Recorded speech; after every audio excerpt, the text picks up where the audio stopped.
is doing the talking. What Dexter are we seeing this weekend at his 19th Olympia? Can Dexter win the Olympia one more time? Absolutely. This is my 19th, as you said. I missed a year, so it would be 20. But you know what I said last year?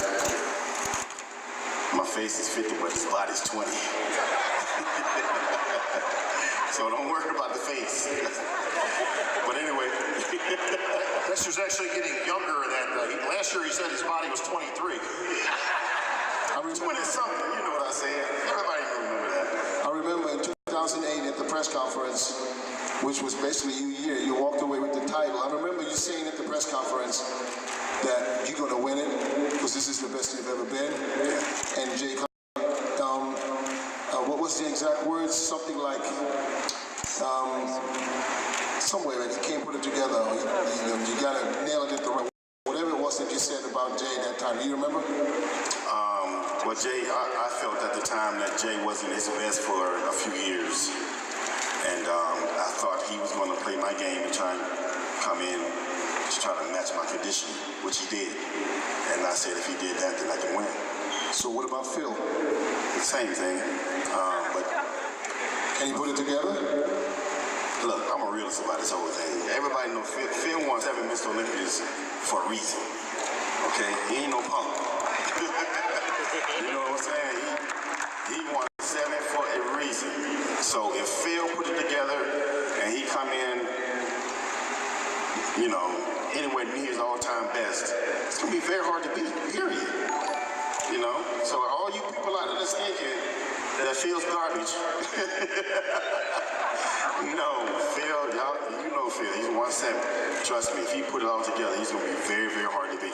And I say, like I said when I won, if all ducks line up in a row, okay, and Phil come in, which he has been coming in off, you know, hasn't been near his best, okay, that anything can happen, you know, so if all ducks fall in a row, of course I can win it. Phil, of all the accolades you've ever received, you're not garbage. It's got to be up there at number 1. Absolutely. You know, I was actually on that stage in 2008 when Dexter just actually won his first Mr. Olympia. I was an Olympia rookie that same year, and I actually placed 3rd. And being able to see Dexter that year, I completely didn't stand at the Arnold Classic that year, which he also had won. Understanding what his mindset was at the time, and knowing that at some point that was who I was trying to beat because of the level of conditioning, the separation, the fullness, the completeness that he had. And I just wanted to make sure that I was on that stage, so I was able to witness, you know, that and, you know, carry that forward. So, you know, Dexter, I do appreciate the props and the respect. I think when you're standing next to another Mr. Olympia champion, there is a brotherhood. There's 13 of us, 11 of us are still alive, and I think there's a mutual respect because we understand climbing that mountain is not very easy. It's very hard. It takes a lot of dedication and sacrifice, far exceeding what most people think, and even people on the stage actually can ever imagine. But in all, there is that common bond of saying, you know what, if a person that is best is very hard, I respect him, I respect the other athletes, you know, for what they want to bring. But at the end of the day, I'm here for a reason, and that's for legendary status. Thank you, Phil. Well, that brings me to another contender. Actually, somebody who thinks that he beat Phil in 2015 and 2016. And by the way, breaking down Phil's body parts, I mean, his poses, he also said, and that was not the first time he said that, he mentioned it at the press conference years ago. Do you remember what year it was? Morning, everyone. Thanks for coming out to show your support. Again at 2018 was still in there. Best I remember was 2015 right here. Okay, breaking down Phil's poses. It's not something, it's not a secret because it was obviously online. I watched the last interview that you gave, and this is what a different Sean Roden. This is Sean Roden that I'm not used to, probably nobody used to. It's a Sean Roden that basically said, this time I don't care. I don't want to say it the way he said it, but you guys know what I'm doing. This time I don't, rather not give you the class. But Sean Roden broke down each pose for Phil Heath.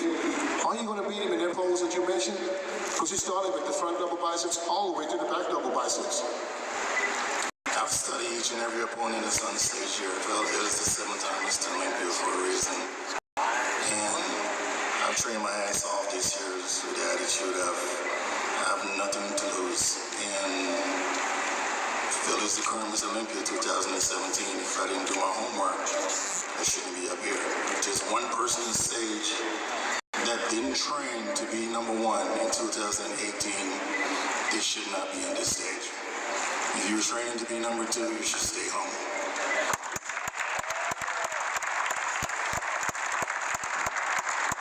So yes, I've took the time to study Phil. I've took the time to study Dexter, Big Ramy, pose for pose, and I've done my damn homework.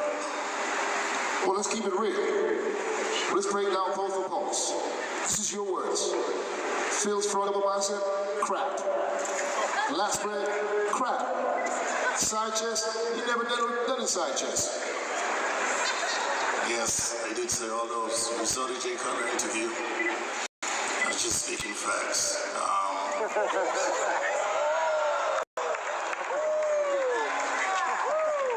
We're gonna go out here tomorrow night, and we're all gonna step on the stage, and we're all gonna see what we have.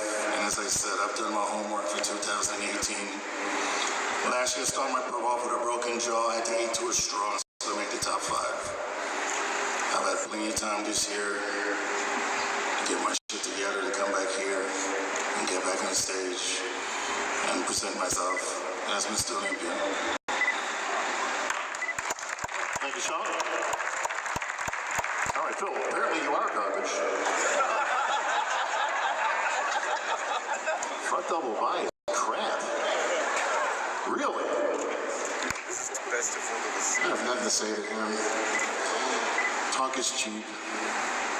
You'll find out tomorrow, and you have that same looking Eeyore face.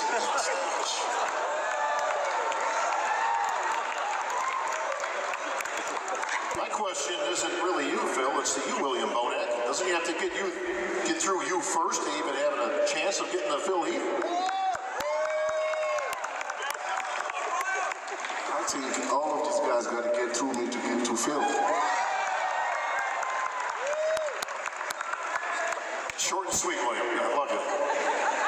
And a few words. And he's got to get through Big Ramy. Where's Big Ramy?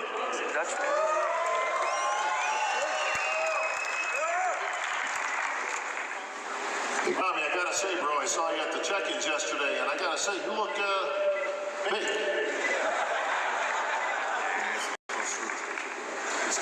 I'm from Paris. Thank you for coming and support this game. And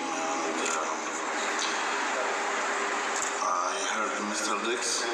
He said Mr. Phil is Mr. Olympia 7 years for a reason, and that's right. I think the reason I'm not coming 100% yet, but tomorrow we'll see something different. Something different. That's it. Promise winning.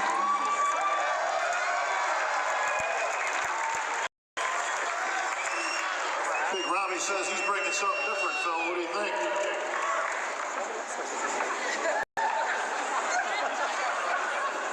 Sounds like what he said last year. Were you guys here last year? Last year he said, I'm going to show you guys something you have never seen before. I promise. So, once again, talk is cheap. All right now. Okay? I know you guys want to hear me talk a lot of trash and this and that. Talk is cheap. Okay? So he can say whatever he wants. It doesn't matter to me. It may matter to you. And I guarantee you, it's not going to come to fruition. I work hard too. I've improved too. And that's it. I don't have to talk bad about anybody to make myself feel good. I don't have to stand up and say, I'm 7 times Mr. I got sandals at my house that let me know that.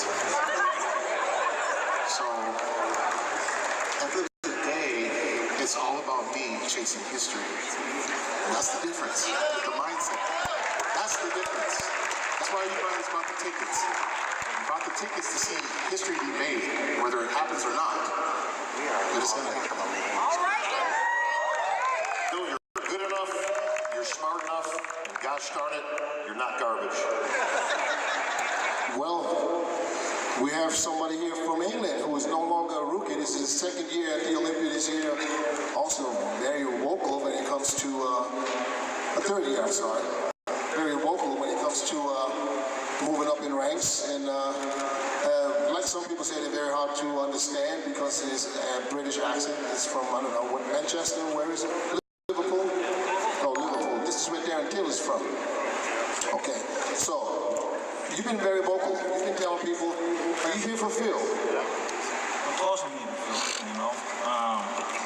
Like everyone said, he's 7-time champion for a reason, but you know, someone's real's got to come to an end sooner or later.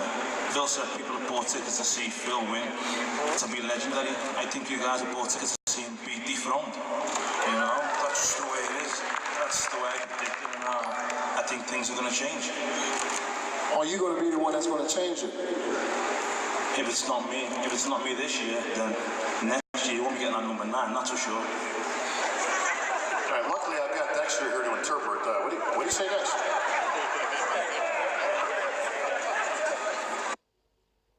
The rules, parameters. When you take the beating for the fun, you don't run, you don't lay down. Don't put who you are. Oh, What you are. low. I don't know what the hell he said. Dexter's from a different part of England, clearly. Well, we have another person who probably want to say something to all this because everybody's talking about dethroning Phil. Everybody's moving up in ranks. What about Rolly Winkler? Yeah, Rolly in the house who just coming off a strong win at the Arnold in Australia, beating who placed third at the Olympia last year. Rolly, what do you have to say to all this? Everybody's just throwing in Phil. What are you going to do come tomorrow night? What I have to say is, you know, you go to show, you don't play as good, but everybody think the show is done. After 2 weeks, everybody's sleeping, and they think to be third and fourth, and they're done. But in my mind, it's not finished, and that's why I'm there, you know. And I want to keep it tomorrow from beginning already good, and not after 2 weeks. Okay, I didn't really hear it because it's going. Hang on a second, D. Dexter, what did he say?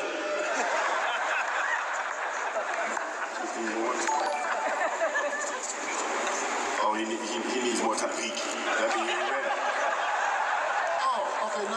He said this time he's speaking today, not in 2 weeks. Is that correct? Oh, he peaking today. Yeah, the peak is tomorrow.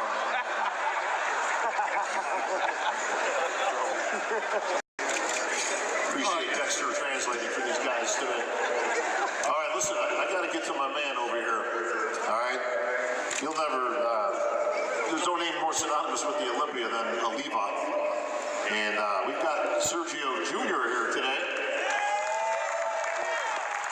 Sergio, you own a very distinct record. You are actually the youngest person to ever appear on an Olympia stage. Is that correct, sir? I think that's the record, so I might as well just retire right now. I got a standing ovation the first time I was at the Olympia. Anyone else get that? That's right. This was, for those who don't know your bodybuilding history, of course, we're talking about 1984, right? 1984. And you were approximately, 3 weeks old, I think? Yeah, I think that was the speech that my dad gave, right?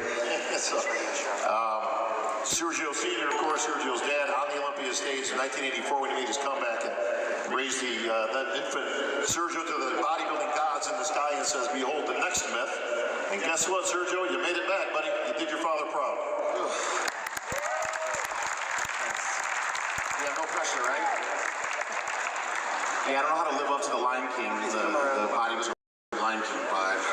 I mean, it is what it is, and I keep saying this. I'm over here emotional wreck. This is a big deal for me. This is different for me than it's been for any bodybuilder ever. I feel like I'm two people. I feel like I'm the athlete that did achieve this qualification and get here, but then I'm also the biggest fan of this sport. There's nobody up here that's a bigger fan of this sport than me. And I want to thank everybody that's here, mostly the press conference in particular, because you know, you guys pay money to see the greatest bodies in the world. That's a given. That's the gift you get. But to come here and want to hear what they have to say, that's another level. That's another level of being a fan. And I've been in these stands for many years. I've dragged every one of my friends to come with me and sit here. I mean, I've seen every level. I've seen, you know, ninjas jumping people, and you know, go far back as you want. And I know bodybuilding fans miss those old days, you know, of going at it. And unfortunately now it's bodybuilders for social media. You take more time up here, bro, than you're gonna be on stage. So let's just wrap it over. Yo, get Rosetta Stone before you start talking to me, man. Nobody understands. That's swear to God. Why are you talking shit to me? How did you even get I'm here, the bro? least person you gotta worry about, Nathan. Man, are you just mad that nobody's talking about you for like the 5 seconds they went to somebody else? Don't worry about me. Hey, everybody, I don't know if you noticed, but Nathan Dosh is here. So, hey, but you know what, Nathan, he's doing it on purpose because he knows I love it. I love when a bodybuilder is real. Even if it's nonsense coming out of his mouth, it's still appreciated because in this sport, there's a lot of people that say what he just said, but they don't say it to someone's face, and they say it behind social media. And that's what I was getting to before I was really interrupted.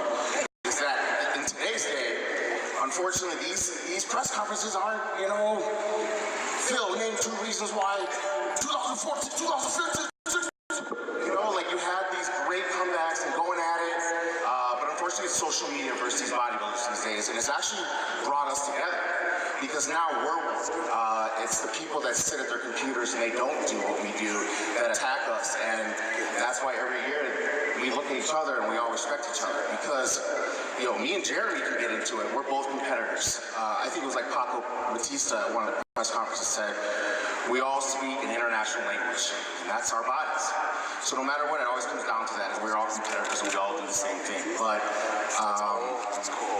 I think there's a big problem with the social media part of the sport, and I think it's a great tool. I think it's really something that even past champions probably could appreciate. I can't even imagine my dad on social media though. He definitely would have lost it. But yeah, this is bigger. This is bigger than me being here. No matter what, everyone who attacks the sport and says it's unhealthy, I'm a living contradiction of that. No one can tell me that the sport's unhealthy or bad because look at me, I'm here. Because of bodybuilding, my parents met and they had me. So literally, I'm breathing and walking around because of the IFBB, and I think that's why people hate me on social media because I will go at it all day with anyone who attacks me or any of my fellow competitors. If you don't do what we do, then you have no reason to be bad-mouthing people the way you do. But really, right now, I just enjoy this. I think this is really cool. I think this is cool for the older fans. I've been getting a lot of messages from older fans that have not been to Olympia in 20 years, and they're like, man, I want to go, so I can say I saw 2 generations. You know, I'm going to be the first person to have a son and a husband do a Miss Olympia, and you know, shit like that's it's really cool. I'm really glad to be here. Well, thank you, Sergio Jr. I'm standing right behind the man. Nobody mentioned his name here today, but there was a lot of hype coming into the Olympia this year. Brandon Curry. Brandon, you heard what everybody's talking about. You know, he can this time, another 2 weeks. Dexter thinks if he peaks today, he's not going to be ready tomorrow. Will you be ready tomorrow? Well, put some sneak peeks out there, and I don't know if you've been following. Of course, you've been following, but I believe this will be one of my best showings so far. I've been in Kuwait, of course, training my butt off, not just to participate, but to make an impact. So tomorrow, it'll definitely be a day that I plan to make an impact on stage, God willing. But I appreciate you guys coming out. It means the world to us. We're going to fight it out tomorrow, talk today, but tomorrow, battle on stage. So I respect all these guys, and I hope they bring their best, because I'm planning on bringing my best. And that's enough for me. Thank you, Brandon. All right, making my way over to the big man, Cedric McMillan in the house. you and Nathan couldn't be about more polar opposites if I could find two people to be, but Cedric always a very quiet guy. Cedric, you've been uncharacteristically a little bit too quiet so far this weekend. What's going on, big man? Look, I don't do too well with this fake smack talk stuff. Like if I'm beefing with somebody, I would just go get their ass. I mean, straight up.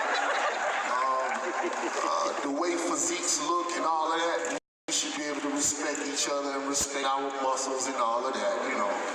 And I don't have to talk shit about your body in order to feel good about mine. Some people do that for some motivation, it's whatever. So yeah, I can be quiet because I'm living in the real world, man. You know, it's a hurricane coming to my area, you know. I had to leave a group of soldiers that was activated, and I was supposed to be going with them to lead them through this hurricane relief. And my ass is in Vegas, you know, so, yeah, I mean, look, I'm living real life, man, you know, and I know everybody's living what they feel like is real life. I'm gonna try to keep this shit short, though, but, ask who is Mr. Olympia, and I believe a better question is, what is Mr. Olympia? And I believe Mr. Olympia is an ideal. I believe it was an idea that somebody had, and it's a spiritual, it's an emotional thing. And I believe you got a lot of physical manifestations of what Mr. Olympia is, you know, and for me, it's that person that get their ass up and go to work, you know, and do the things that they gotta do, the responsibility against anybody in order to do that, but they're competing against the old them. I believe that person is just as much of a Mr. Olympia as anybody else, you know, that ever stood on the stage or even who the statue paid out. One more thing I want to say. Let's see, I got a couple of messages from people that I know. Hey, check this link out.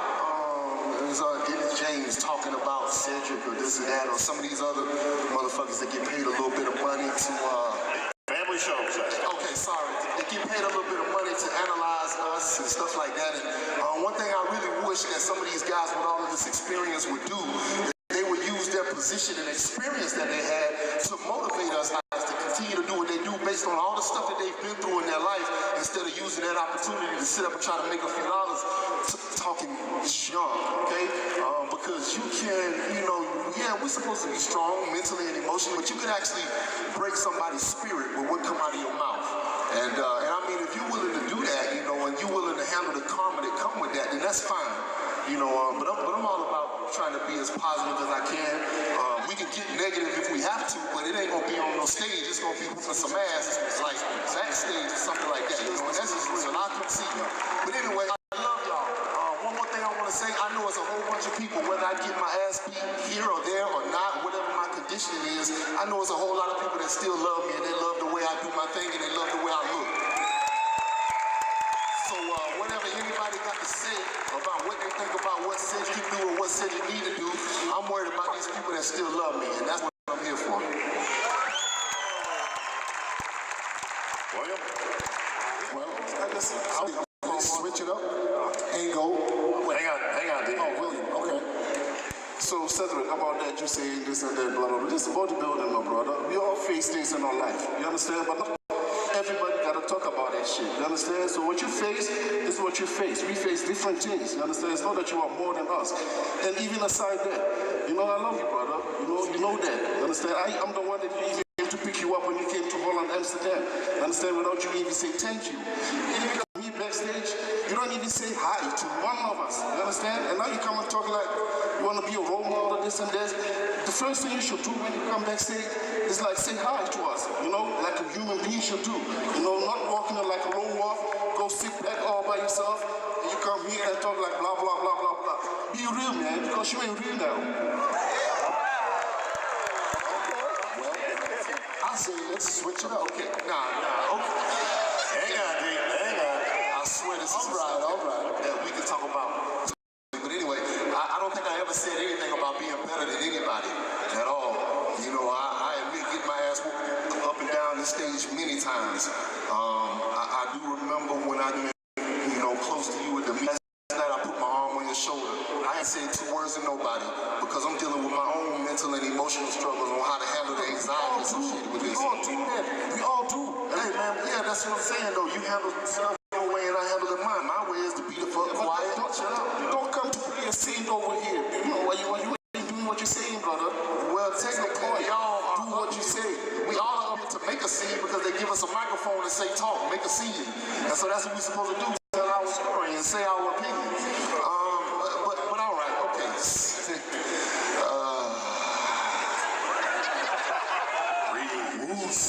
In through the nose, I'm out. In through the nose. Hey, we'll just get up backstage, bro. All right, D, now you can switch it up. Let's switch it up. I'd like to go to main physique, if y'all don't mind, for a second. Of course, we have our physique Olympia champion. And we have Andrew Ferguson, who is also very vocal. I'm sorry, I apologize. Andre Ferguson was very vocal. And I don't know, I came across some video where it looked like you were talking to somebody. I'm not sure what somebody was. Brandon, was it you he was talking about? And you guys had I call it a social media fight. You literally going back at each other, beating each other up on social media. What's that all about? Now you sit next to each other. I mean, this is fun. I don't know, man. It was all cool until I started winning. Then it started throwing shade. So now we had each other's throats, and it is what it is. It's not a real issue because he doesn't want a real issue, so we're just going to keep it to the stage. So there's no fight. Because I've read something where somebody said, let's go throw hands, let's not do all this talking. Yo, listen, if he wants that kind of smoke, we can do that. No, we don't want to do that. That's what I'm saying, it's not about that. That's why we're just going to keep it with this man. This man has been focused on my life, my personal relationships. I say what I say. I'm honest with what I say, and sometimes it rubs people the wrong way. But you said you're not about that or whatever. But you said I have no business talking about on social media. What I said on social media was what I said on social media was that when you were in the hospital, all I said was I'm not in the hospital. Okay, hold on. Let me ask you guys a question. Are you guys here to beat Jeremy? Or are you guys here to solve y'all's beef? Hold on, Dennis, right? This is the thing. He's going to try to make it seem like it's one thing, but it's not. It's been going on for a minute, Dennis. And I'm going to tell you where it started. It started after the 2016 Arnold when I got second place. He came over and gave me a backhanded compliment by saying, oh, good shit, Dre, you finally beat me. Is it a fact or no? Bro, you just all talk. Is it, dude? But look, you see how he dances around everything? It's a yes or no question. Yeah, that's it. So I'll see you on Saturday, bro. I'm not here for all this. So Dennis, back to what I said. What happened to you meeting me on Wednesday fight? What happened to that? You was trying to talk to me. You talked to me all week, all right after you fight. But you go right up back. Nah, bro. No, it's tomorrow. It's tomorrow. Bro, I'm not on your level. It's tomorrow. I'm not. That's not on the last. Look at the chat. What happened at the both of you right This is now? not who I am. I'm not about Okay. beef. I'm very positive. Dennis, you see how he tries to, you see how he tries to say he doesn't have a problem. But it's obvious he got a problem, Dennis. Hold on. I ain't worried about your life. I'm not worried about your life. Sorry. One more question. I told y'all it was good to switch it up. He just mad, like he obviously got a problem, Dennis. Who had a 20 score game on the I do that for fun all day. Okay, hang on a second. Hang on, guys. Hang on 1 second. Dexter. What the hell did they say? Well, what they said was, Brandon said, you need to stop talking trash, and Andre said, you ain't gonna beat him. Summed up nicely. Thank you. Is this personal between you guys? Is this between you guys? I don't mind. Look, I don't mind. It is personal at this point. All right, He gonna try to act like it's something it's not. Let me finish the question. Is it more important to beat him or for you to beat him than to beat Jeremy? What are you guys here for? To be perfectly exact. I'm here to win the Mr. Olympia. I've chased this dream for 6 years, and I'm here to take it on Saturday. That's all I'm here for. He's here to beat you. You're here to beat who? I'm truthful. I'm here to beat Olympia, but you better be here to beat him too. All right, hang on a second now. Hang on. Listen, our resident Olympia champion, Phil, he actually has a solution, Phil. Oh, yeah, just put some money on it, man. This is Las Vegas, right? I mean, or whoever wins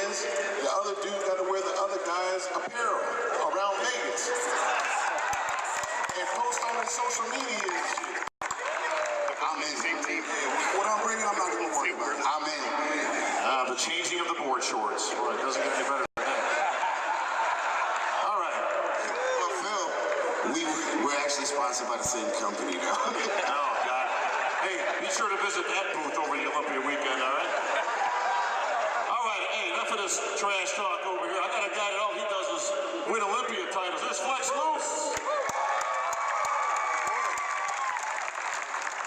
Welcome back, brother. Stage is yours, my friend. Of course, you, much like Phil, looking for bodybuilding history right on this stage. Now, you did come out earlier in the year and make the proclamation that this would be your last 212 shows. Is that correct, sir? It is correct. And it's been a privilege, an honor to be on this stage as a 202 competitor, see the class grow into what is now the 212 and defend our title since the very beginning. So it's a mixture of emotions really to be up here, and I'm trying to live the moment. Like I said, this year is all about the fans, and I've tried to give as much as I can back all the way through the process, putting the good days, the bad days out, just to show everybody, as the fans who've never gone through the experience themselves of dieting, what all of us champions up on this stage really go through. So I hope you've enjoyed it, and again, I'm very excited now to continue what is now self-esteem. Self-esteem is basic. You pick it up on the street. That goes with it. You got to remember Angie. Experience here, and again, keep this press conference going, because man, we got guys on this table next to me that are all gunning for this first place title, and I'm here to defend it, of course. So I've done everything in my power. I've got my family, crowd right there each and every year. They come to support me. They've been in my corner, my mother and father, from the very, very first show. They didn't know what they were supporting. Now they do. Now Insta famous too also. So it's again, I got my daughter, and just to add to that, Sergio's not the only person that's been up on my stage. My wife and my daughter has too. So there's a very, very big moment for us this year, and I'm trying to lead each and every moment. From me to you guys, the fans, thank you for the wonderful experiences, all the stories, all the memories, and all the meetings I've had with each and every one of you throughout the world. And again, I'm looking forward to meeting everyone tonight at the athletes meeting. Thank you. Thank you, Flex. DJ, speaking of last appearances on the Olympia stage, you went out in style some years ago, right here on this stage, celebrating 10 years on the Olympia stage. We have another gentleman right here. There's no introduction, but of course you'll know it's Jose Raymond. Jose. Hey, Bob. Jose, I gotta say, I'm a little sad that you said this is going to be your last Olympia. You're going to be hanging them up completely in the bodybuilding world very soon, but this is definitely your last Olympia stage. But man, you've had, for those who don't know, Jose is the most decorated amateur athletes in the world. Jose won more amateur shows than anybody else in the world. And then obviously made his way when we created the 202, which obviously is your 212 division, and found a home right here. So it's a little bittersweet for me that this is going to be the last time we're going to be seeing you on stage, buddy. Yeah, me too. Thanks, Bob. As you know, I won my first USA in 2000, 18 years ago. You know, if I don't thank everybody, thank the fans, thank Big Jim and the Mannion family for not only putting together this league and giving me a platform for the last 26 years, but doing it with class and style. I say class because a lot of what we've been seeing here today, a lot of what we've been seeing the last few months, has been a real lack of class and how people are handling themselves via social media and calling each other out. And you know, it's entertaining for the press conference to see people going back and forth, but you know, I learned from the best. You know, as I said 26 years ago when I started this, and I see how Jim handles himself, that's how I like to handle myself. That's how I want to represent myself within the IFBB. So I will not be calling out I'll just show up and do my best, do my job with class.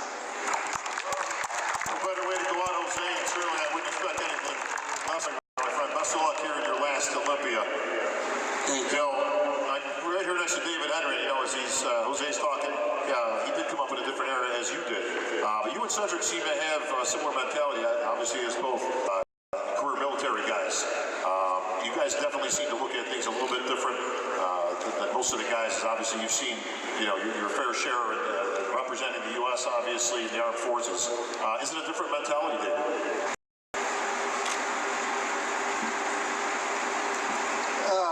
I mean, I'm along the similar lines of Cedric with stuff. We're all fighting different battles and stuff like that.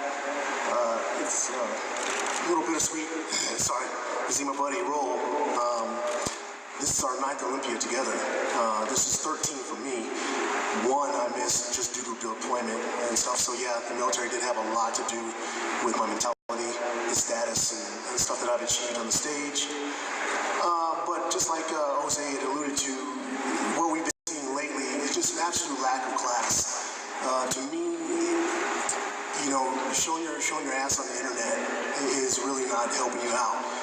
For those of us that come in and do what we need to do, show up in the condition we need to show up in, battle day after day, whether it's personal or on the stage, this is what we came to do. Everybody on the stage has won something to earn the right, the title to be up here on the stage.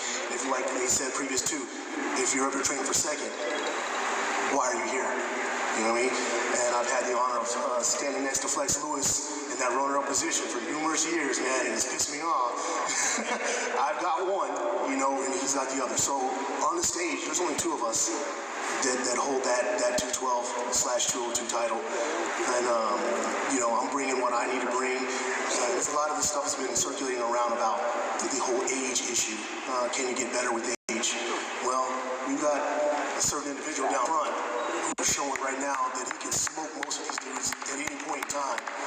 Matter of fact, the year he won was the year I won, 2008. So there's a testament right there. I think both of us actually have some of the longest running continuous years competing in the IFBB. So I'm not going anywhere. A lot of the talk was also Jose's last year, and this was mine as well. I don't know who put it out there, but for those in attendance, I ain't going anywhere. I'm going to be here for the next, I don't know. My body's fine, my body's healthy, my mentality is on point. You know, there's a lot of things that I've been doing to improve my system and my setup, and you guys will see that. I'm always in condition points on that, so we'll rock and roll, and we'll shut the haters down and do what we got to do. Thank you, David Henry. I would like to go speak to the man physique champion for a second, Jeremy. Coming off a pec tear, like you said, he was going completely off the bone. And that was in 2018, correct? Happened in October last year after Olympia. Okay, but you had surgery this year. I did surgery December 27th of 2017. So, your mindset, where is your mind right now? No, when you came off a severe injury, you had to probably take off the gym. You've been out of the gym for how long? 3 months? I was out of the gym for 4.5 months, 5 months. 4.5 months. Now, you come here to defend your title. Is it possible, after a severe injury, to come back and beat these guys right here? I'm my best ever. I'm my best ever right now. I did it in 10.5 weeks. I'm my best ever right now. I worked hard for it. And, you know, this year was a lot about just personal growth and really figure out who I am and, you know, what all this meant all these years. And a lot of you guys know I started competing 17 years old. I'll be 28 next month. Competing for over 10. And I've grown up a lot in this industry. And, you know, this is going to be my final Olympia in the men's physique division and maybe my final Olympia altogether. I wasn't supposed to compete this year. All the doctors, peers, they didn't think it was going to be possible. The level of my tear was one of the worst that could have happened to your chest. I was actually at a charity event after Olympia last year, and I hit the bench press, and I ripped it right off the bone, right off the tendon, and got operated on in December, and the doctors basically told me my career was over. And I wasn't done. mentally, after last year's Olympia, you know, I knew I was coming back, and that was the whole goal and idea. So when the injury happened, you know, it was heartbreaking to hear that news. And still, when they told me I wasn't going to be able to compete this year, I didn't believe it. You know, I still felt, I mean, you guys saw the video, you know, right after I got out of surgery, you know, I was on the hospital bed saying, I feel great, still got the best legs in this physique, and I'm ready to come back for number 5. You know, but the fact is, you know, when I started my therapy, the doctor told me, he's like, there's no possible way you're going to be able to make it in 4.5 months. You're not going to be able to work your chest out for a year. You know, it was to have something you worked so hard for so long and have an end point that you visualized taken away from you. You know, it was gut-wrenching. I can remember leaving the doctor's office calling my dad. Just telling him, like, this is how it's supposed to end. And, you know, I dig deep, real deep. You know, there's times where, you know, I didn't know if it was going to happen. You know, I told my coach, Hani, and, you know, we're at a point, you know, in March and April where we didn't know if I was going to be able to compete or not. And I started getting back in the gym around May, started training, putting some size on, and he saw a post I put up and he called me, is that recent? I said, yeah. He's like, looks like you're growing. So I started putting some size back on, and, you know, sure enough, you know, something switched to me, and I felt that it was something that was going to be doable. And once I started to believe that, that's when the action started. And once I get started doing something, I don't stop until I finish it. And it was interesting because this year, knowing that it's my last title defense, I felt that I had a lot to prove to myself and to the people around me. You know, I had to learn a lot growing up in this industry. You know, going from a 22-year-old IFB pro to a 23-year-old Mr. Olympia physique champion. It's a very young age for anybody to take on that responsibility. And I had to learn the hard way. You know, I was very outspoken, didn't always say the right things, and I didn't always think about people around me. And I rubbed a lot of people the wrong way for a lot of years. And it took a lot of self-reflection and understanding and growth to see these things. And this being my last Olympia, I wanted to make sure I went out the right way and earned the respect from everybody that I feel I deserve. Not deserve, but the respect that I've always wanted. Because I mean well in everything I'm doing. I'm trying to do things in the right way and leave an impact in this industry. More so than just being a body on the stage, but being able to show that we have such tremendous potential as athletes now in this age of bodybuilding with the social media platforms that we have, that we're able to impact other people from all over the world and influence and motivate and inspire. And that's something that we all need to focus on as athletes. Understand that we have a responsibility, and we're up here on this stage because we are the elite of the elite in our division, our sport in the world. And there are thousands, tens of thousands, maybe hundreds of thousands of competitors worldwide that dream to be where we're at. And we have to value the position that we're in and hold it to the highest standard because we are the ones that are looking at it. We are the ones that are aspiring to be like. And being the champ for the last 4 years, going on 5, I want to be able to walk away that my titles meant something and that they serve some sort of purpose to somebody. So I don't know if many of you guys know this, but win or lose this year, I'll be donating $20,000 back to the Philippines, to the street children, to help feed the children. I've been doing a lot of work out there this past year. We raised over $40,000 already, and I'll be going back over to the Philippines in about a week and a half. I'll be hosting a fundraiser in November to hopefully raise over $100,000 to feed the street children in the Philippines. So my purpose isn't just to be a bodybuilder, but is to create a purpose and a value in this world. And I want these athletes to understand that you gotta be multidimensional. You know, what we do is great for ourselves, but there's much more to that. You know, how can we impact others through our passion, our love? So that's what this is about this year. I thank you guys more than anything. This sport's been everything. And thank you, Jeremy. All set. We're glad you're here. You made it safe. We wish you all the best. Now, just one more question. You say you're not going to defend your title if you win it again this year. What are you going to do? You're going to go into classic physique? Or? I don't have any plans right now. Like I said, I mean, I have established a couple different businesses. through the years of competing, and they've done very well over the last 18 months, and we're expanding internationally now, and I have a lot of international touring to be doing in 2019 with Evage Nutrition and my clothing line Hair X Hero, and ultimately we're starting this thing called the Hero Project, and we're trying to go out and do positive things across the world and do things that actually make a difference and matter. And if I'm able to utilize my platform in the fitness industry to do so, I'm going to do it. Well, thank you. You heard it here first. All right, I'm here with last year's runner-up, Ahmad Ashkenani, the pride of Kuwait, and of course, Ahmad, Flex Lewis obviously is going to call it a day, and he's looking for number 7, but you were real close last year.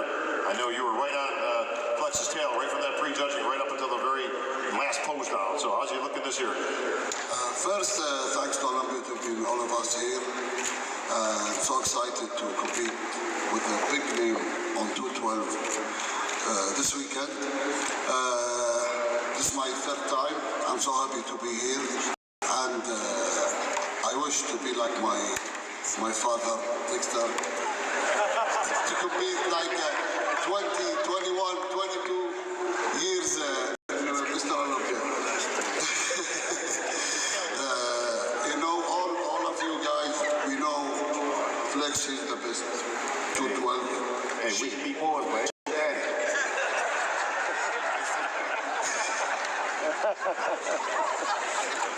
Sorry, Dex. Okay, and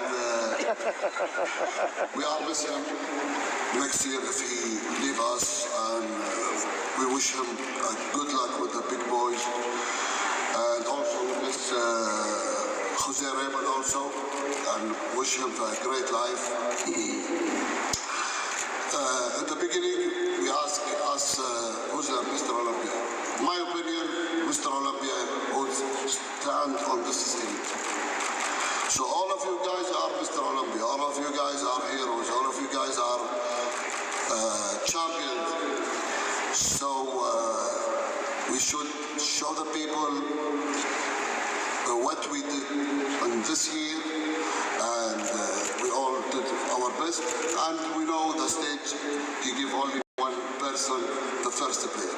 So guys, let us enjoy this moment, and hold your horses.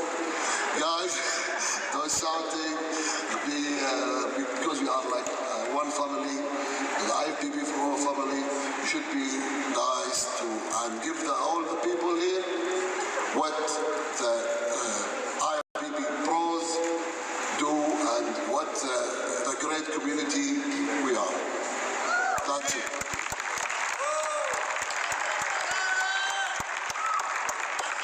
Thank you, Ahmed.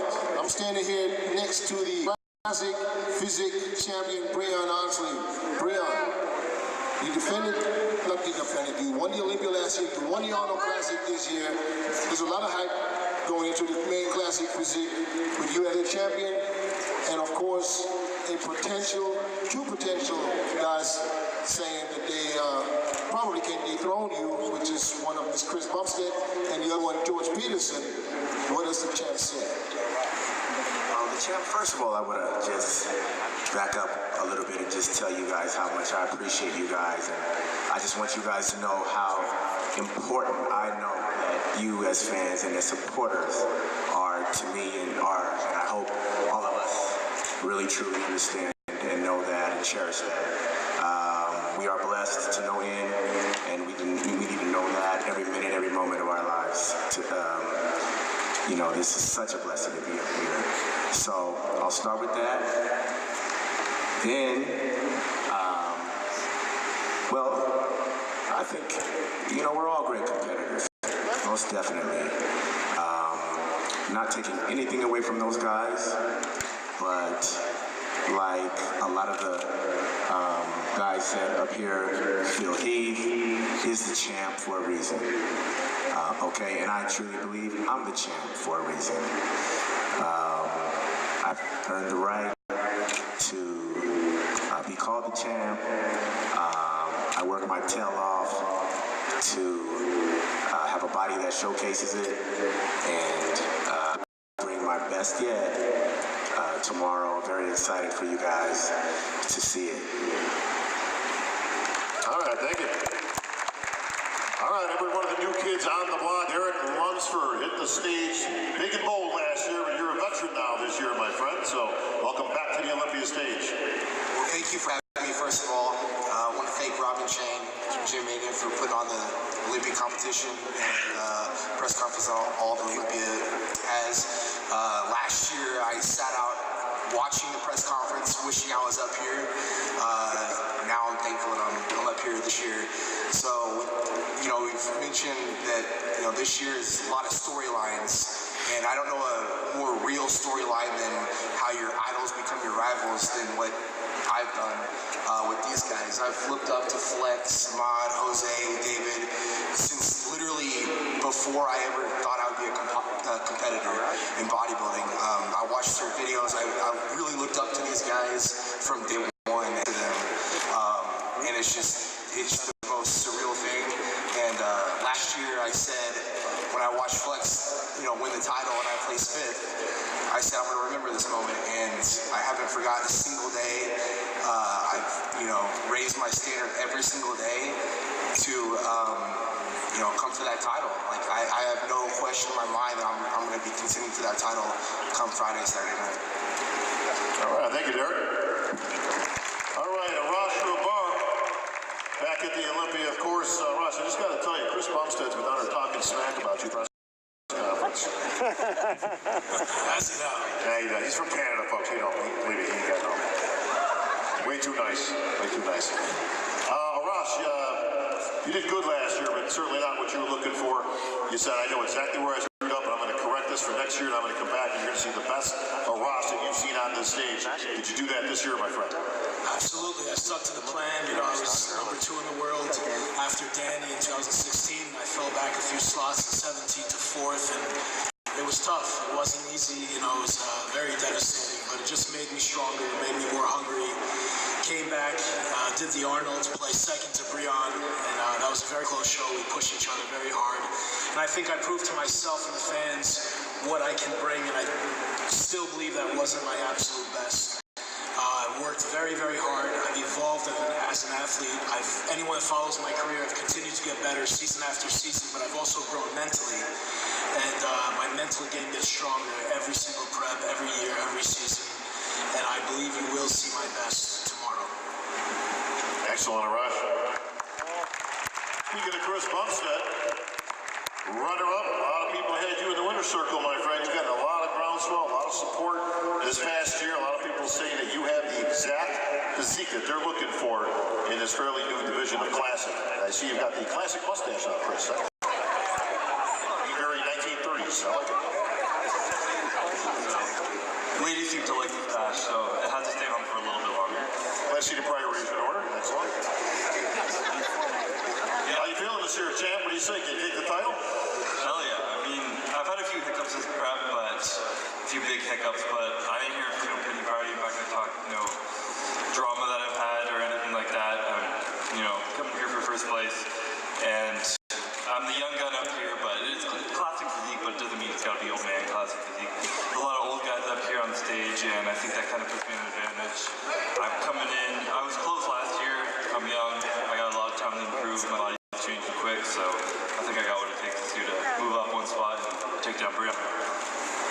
Excellent, Chris. Can't wait to see it. I have one sitting here who's saying he's going to beat Chris, Arash, and Breon. The Bull, George Peterson.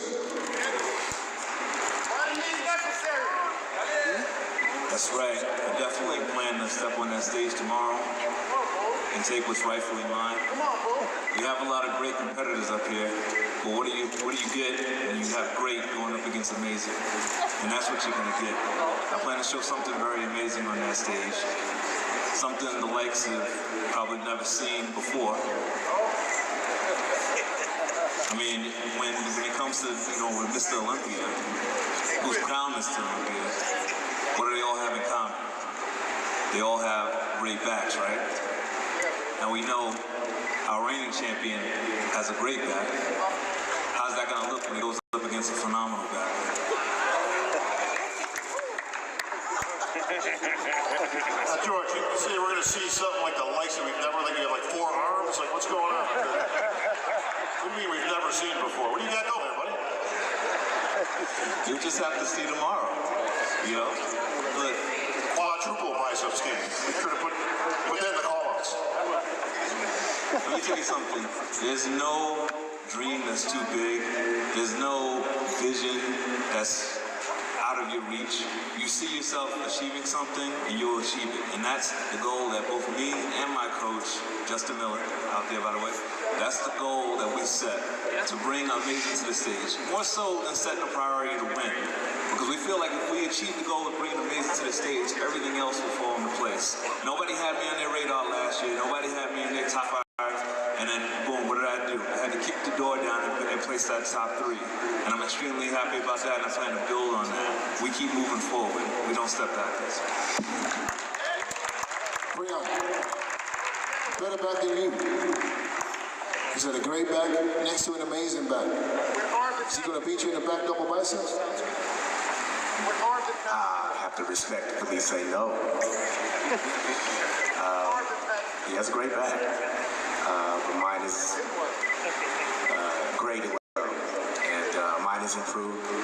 And I think that, you know, what's funny is that you better know that the champ is not going to stay the same the next year. You know, he better improve. And that's what I've done. So, aside from having a great back, I think, a winning champion back, that back has improved as well. So, there we have it for the back.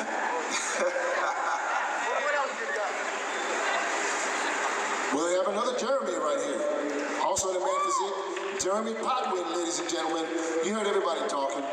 You heard these two guys here is on a different level right now. You know, Jeremy, you're sitting right here.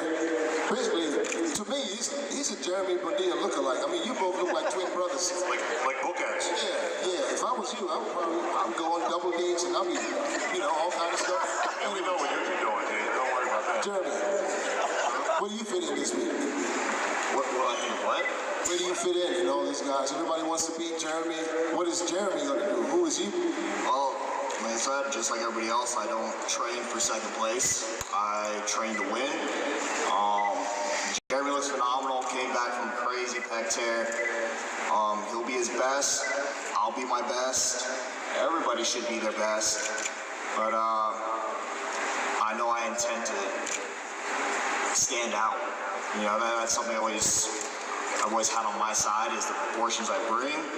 If I peak just right, I think 2016 I did a good job of coming close. 2017 I was way off. But this year, this will be my best by far, and I think I'll be right up there, pushing Jeremy.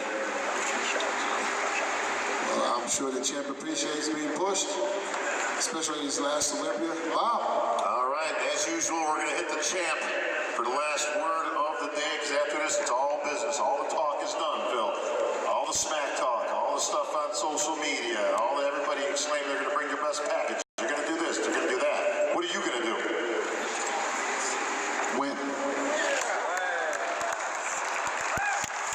Simple as that. I do want to say, it is an honor and a privilege to be among you people. I've been here competing at Mr. Olympia for now 10 years, since 2008. And actually, my first Olympia was after I turned pro, winning the NPC USA's in Las Vegas. And was sitting right up there, looking down, watching Ronnie Coleman go for his 8th Mr. Olympia title. Now, I was privileged enough to see that happen and actually become friends with him, being able to see his journey. And now it's time for me to do the same. And I'm just elated with joy to know that I've been able to go through a lot of battles, a lot of rivalries, and it wasn't easy. Definitely wasn't.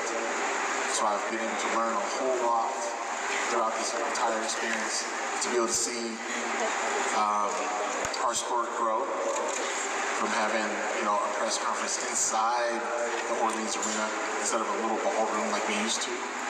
you've improved a lot, so I have to give props to the organizers with Robin Chang and all the guys over at AMI Leader. I've seen a lot of competitors come and go. We have some amazing champions, some amazing physiques on this stage that are actually calling it quits. And it's not a shame. But what I'm trying to tell you guys is that it's something that we should appreciate. We should appreciate the athletes while we have them here. So when you see them on the stage, whether you're really rooting for them or not, show them love. Because they've been busting their ass their entire life to be on this very stage in front of you. In front of a bunch of strangers that have some become fans to even friends. And I, for one, am just very excited to be in this opportunity, going for number 8. I know everybody wants to come after me and this and that, and that's expected. When you're the champion, you have to expect adversity. If you go around in life expecting the world owing you something or even owing you respect, you're going to fail. You have to be able to roll with those punches, and like I've said before, curveballs can be hit. And all in all, it's all about the journey and what you've learned through those ups and downs and how you can do it with a smiling face and say, I got more. Give me more. So as I'm here and I get ready, I just want you guys to know that I truly appreciate all the ongoing support and the love, and for people that have been watching online, thank you. Not just for me, but for I think I can speak very well for all these other athletes. We thank you for being here. Thank you for your ongoing love and support. And we'll see you guys tomorrow night.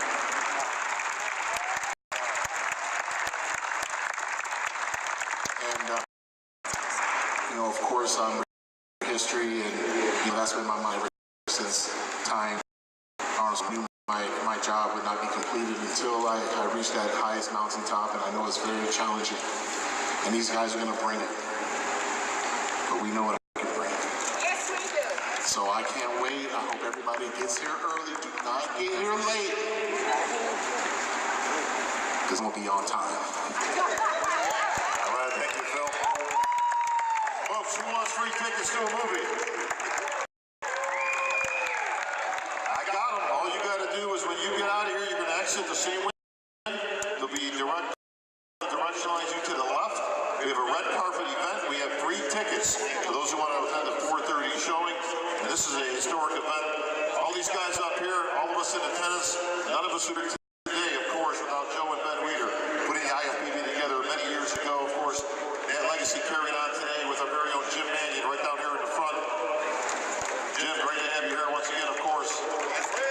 Robin Chang and the crew production folks, we got coming up tonight, right here, right above where we are, right upstairs.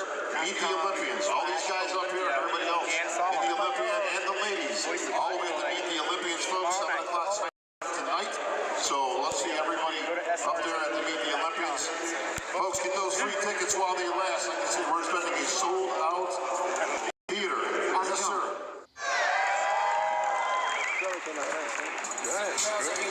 That was about as lame as it gets. Folks, this is the Olympia, man. We are here, and it is now history in the making right here. Stage. The athletes are lined up and ready to rock. They're going to tear this place down tonight. Fans in attendance, ready? All right, we've got a cross-section of all our gentlemen competing this weekend, folks. It's a little bit different this year at the press conference. I'm sure you're going to enjoy it. Let's pump that music up and get these guys out here. Representing Classic Physique, Arash Rabar. George. Chris Bumstead. Andrew Rainey, defending Olympia champion, Breon Ansley.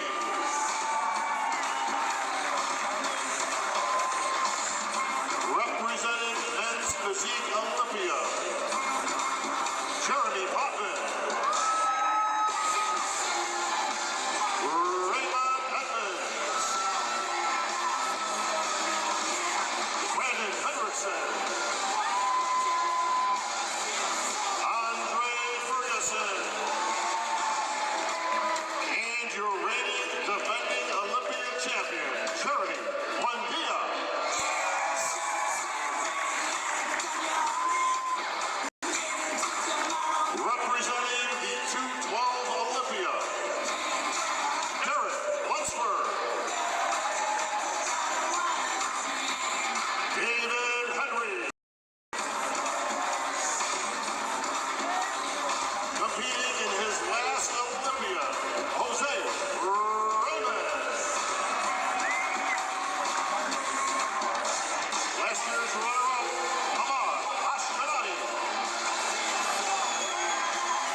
to a trip.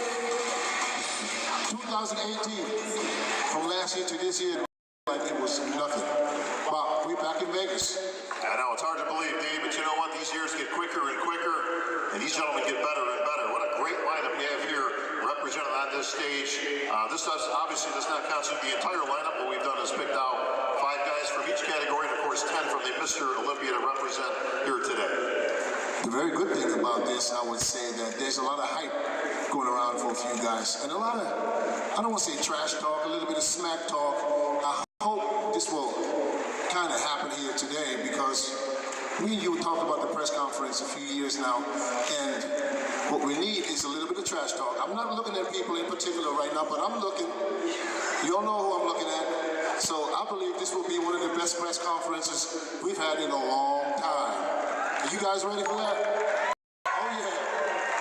Now, you know, the nice thing about social media, D, is there's trash talk just 24/7, 365 days a year these days. In the old days, you had to do interviews, get in the magazines, you wouldn't see this stuff for months, but these guys are certainly not shy when it comes to putting their stuff out there and declaring who they think is going to be the champ on game day. But before we get to that, we're going to settle a little bit of business here today, because some of that stuff I see on social media and some of these titles and such, I don't know, they're a little confusing to me. So we're going to ask some questions here today.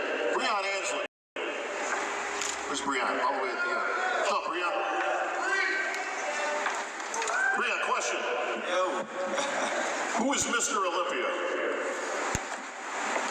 I'm Mr. Olympia. Okay. Hang on. Jeremy Buendia. Who's Olympia? Phil Heath's Mr. Olympia. Lewis. Who's Mr. Olympia? I'm the 212 Mr. Olympia. Phil Heath is the Mr. Olympia. There's only one Mr. Olympia title, but why do I see people with stuff on their Facebook and Instagram and everything else that says Mr. Olympia? I can't speak for another grown man, but I don't know. Maybe for their own social media hype, I guess, I don't know. At the end of the day, it's not for me to category. Throughout the entire Mr. Olympia brand, for over 50 plus years, there's only been 13 Mr. Olympia champions. I happen to be the 13th. It doesn't discredit all the other categories. They're all amazing champions, both men and women.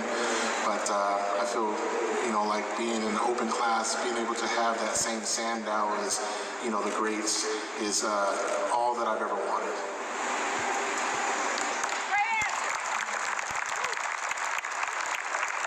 Well, I see one more Mr. Olympia on this stage here. A former Mr. Olympia, Dexter Jackson. 2000 Mr. Olympia. Dexter, this is your 19th Olympia. I know you tell people you're 49. I know, deep in my heart, that you're way over 50. But it doesn't matter. Just like you said, it don't matter because the body's doing the talking. What Dexter are we seeing this weekend at his 19th Olympia? Can Dexter win the Olympia? Absolutely. This is my 19th, as you said. I'm Mr. Year, so it would be 20. But you know what I said last year? My face is 50, but his body's 20. So don't worry about the face. But anyway. Dexter's actually getting younger than that. Last year he said his body was 23. 20-something, you know what I said. Everybody remember that. I remember in 2008 at the press conference, which was basically your year, you walked away with the title. I remember you saying at the press conference that was this the best you've ever been? What was that? Somewhere that you can't put it together. You said about Jay that time. Do you remember? Well, Jay, I felt at the time that Jay wasn't his best for a few years. And I thought he was going to play my game and try and come in to try to which he did. And I said if he did, he'd win. So what about Phil? The same thing. But can you put it together? Look, I'm going to say about this whole thing. Everybody knows Phil won 7 Mr. Olympias for a reason. Okay? He ain't no punk. You know what I'm saying? He won 7 for a reason. So if Phil put it together and he come in, you know, anywhere near his all-time best, it's gonna be very hard to beat. Period. You know. So all you people that's thinking, no, 7, very, very hard to beat. And I say, like I said when I won, if all done in a row, okay, and Phil come in, which he has been coming in off, you know, hasn't been near his best, okay, that anything can happen, you know, so if all ducks fall in a row, of course I can win. Phil, of all the accolades you've ever received, you're not garbage. It's got to be up there at number 1. Absolutely. You know, I was actually on that stage in 2008 when Dexter Jackson actually won his first Mr. Olympia. I was an Olympia rookie that same year, and I actually placed 3rd. And being able to see Dexter that year, I completely didn't see him at the Arnold Classic that year, which we also had won. Understanding what his mindset was at the time, and knowing that at some point that was who I was trying to beat because of the level of conditioning, the separation, the fullness, the completeness that he had. And I just wanted to make sure that I was on that stage, so I was able to witness, you know, that and, you know, carry that forward. So, you know, Dexter, I do appreciate the props and the respect. I think when you're standing next to another Mr. Olympia champion, there is a brotherhood. There's 13 of us, 11 of us are still alive, and I think there's a mutual respect because we understand climbing that mountain is not very easy. It's very hard. It takes a lot of dedication and sacrifice, far exceeding what most people think, and even people on the stage actually can ever imagine. But in all, there is that common bond of saying, you know what, if a person that is best, it's very hard.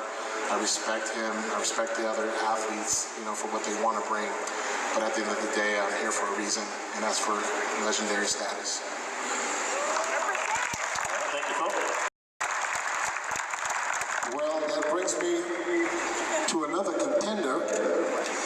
Actually, somebody who thinks that he beat Phil in 2015 and 2016. And by the way, breaking down Phil's body parts, I mean, his poses, he also said, and that was not the first time he mentioned that at the press conference years ago. You remember what year it was?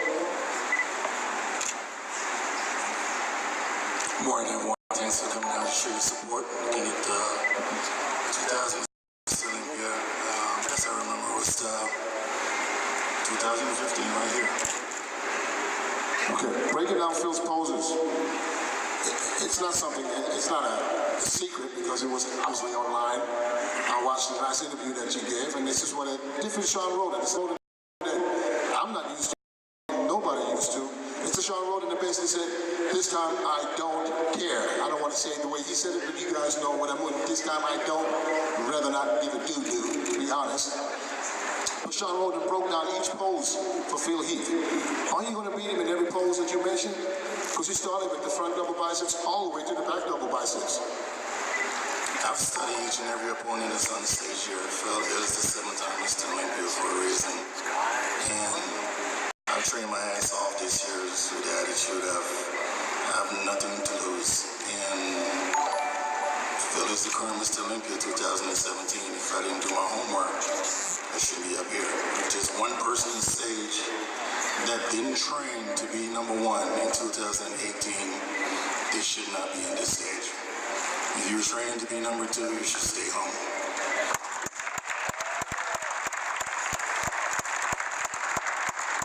So yes, I took the time to study Phil. I took the time to study Dexter, Big Ramy, pose for pose, and I've done my damn homework. Well, let's keep it real. Let's break down pose for pose. This is your words. Phil's front double bicep, crap. Lat spread, crap. Side chest, he never done a side chest. Yes, I'd say all those. We saw the Jay Cutler interview. I was just speaking facts.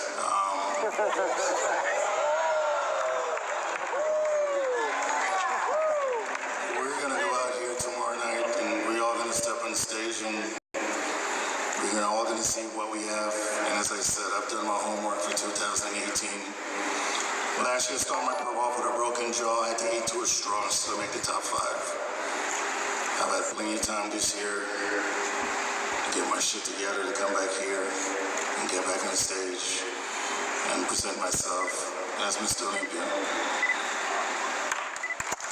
Thank you, Sean. All right, Phil, apparently you are garbage.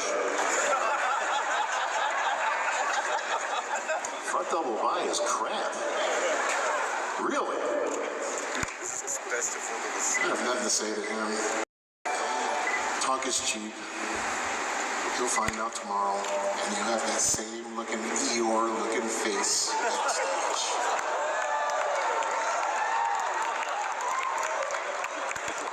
My question isn't really you, Phil. It's to you, William Bonac. Doesn't he have to get through you first to even having a chance of getting to Phil Heath? I think all of these guys got to get through me to get to Phil. Short and sweet, William. And a few words. And he's got to get through Big Rami. Where's Big Rami?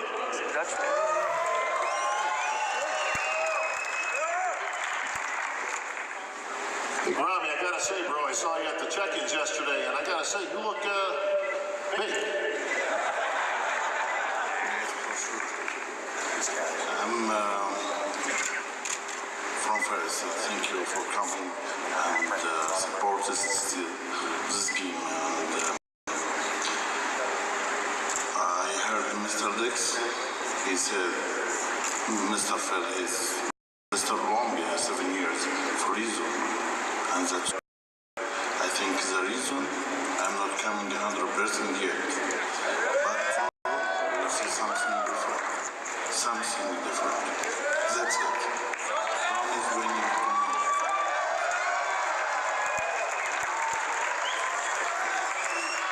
Big Rami says he's bringing something different, Phil. What do you think?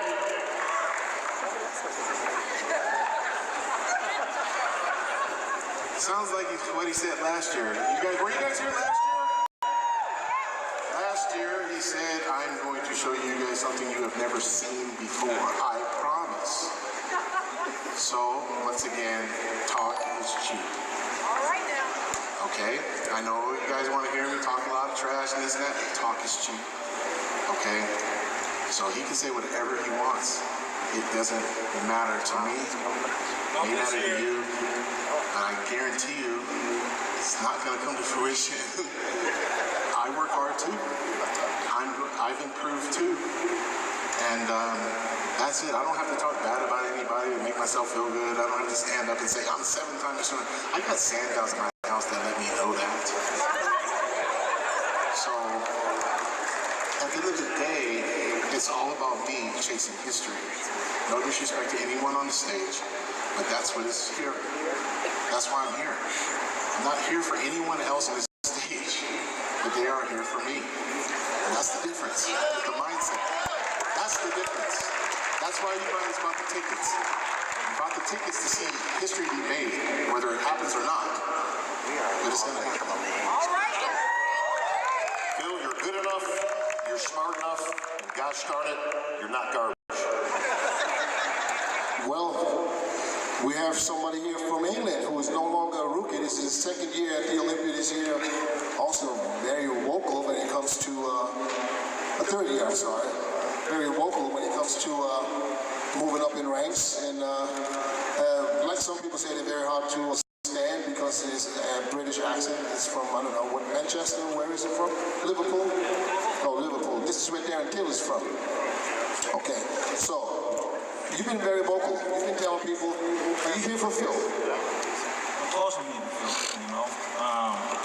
Like everyone said, he's 7-time champion for a reason, but you know, someone's real's got to come to an end sooner or later.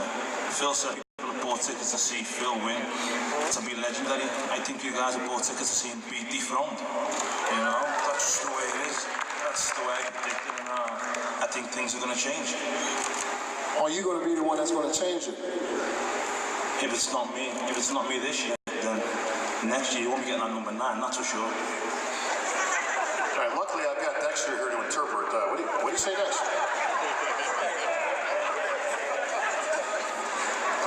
what he said. Dexter's from a different part of England, clearly. Well, we have another person who probably want to say something to all this because everybody's talking about dethroning Phil. Everybody's moving up in ranks. What about Rolly Winkler? We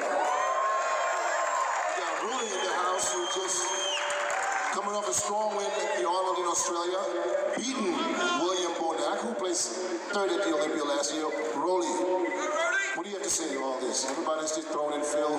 What are you going to do come tomorrow night?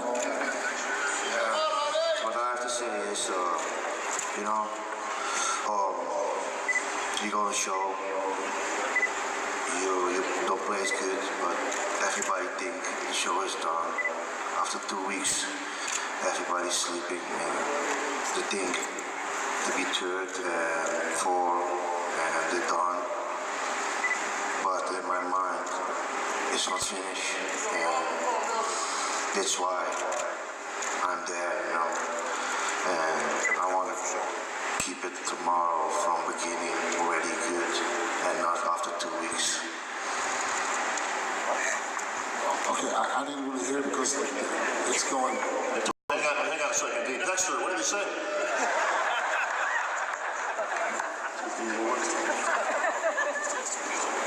Oh, he needs more time to peak. That means he's ready. Oh, okay, no. He said this time he's peaking today, not in 2 weeks. Is that correct? Oh, he's peaking today? Yeah, the peak is tomorrow.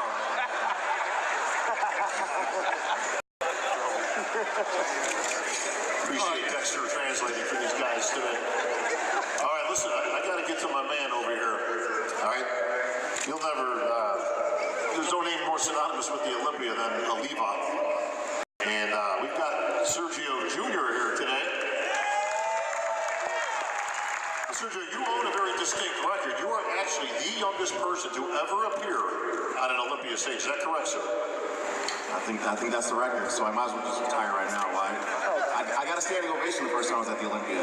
Anyone else get that? That's right. This was, for those who don't know your bodybuilding history, of course, we're talking about 1984. All right? 1984. And you were approximately, 3 weeks old, I think? Yeah, I think that was the speech that my dad gave, right?